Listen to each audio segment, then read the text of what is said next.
नमस्कार. हे माझे विचार माझ्या सर्व क्लासमेटसाठी मी मांडलेले हा माझा लेख मी आपणास वाचून दाखवतो. गेला तो काळ. आपली मुलं कॉलेजला शिकत असताना किंवा आपली नातवंड आता कॉलेजला गेली असतील, ते पहा. तुम्ही सहज त्यांना अभ्यासाला जे पुस्तकं आहेत, त्यांच्या अभ्यासाचे जे पुस्तकं आहेत, त्या पुस्तकांची नावे बघा. आपल्याला काहीच कळणार नाही. त्यांचे विषय, त्यांचा कोर्स, त्यांचा कोचिंग क्लासेसचा वगैरे जो भाग आहे ते त्यांनाच कळू. आपल्याला काही समजत नाही.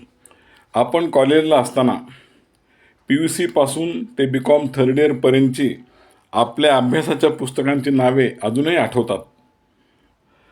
ECG, GCK, EDPI, CBIT. आता ही पुस्तकांची नावे काळाच्या पडद्याआड गेली. आता या पिढीला जर आपण ही नावे सांगितली तर ते पार गोंधळूनच जातील.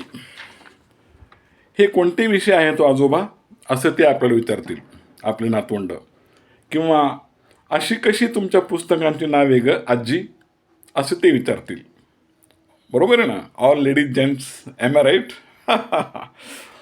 त्यांना काय माहीत की आपल्या या आजोबा आजीचा काळ कसा होता, 1978पर्यंतचा. हो ना? असो. दुसरं म्हणजे आपल्या सर्वांना अजूनही आपले प्राध्यापक आठवतात.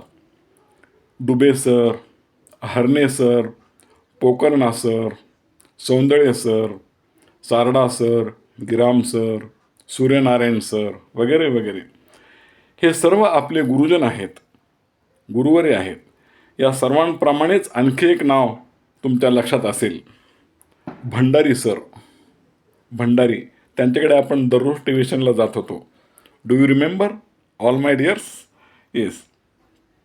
हे सगळं नाव, हे सगळं वातावरण आता काळाच्या पडद्याआड गेलं. आता उरल्या फक्त आठवणी, फक्त आठवणी.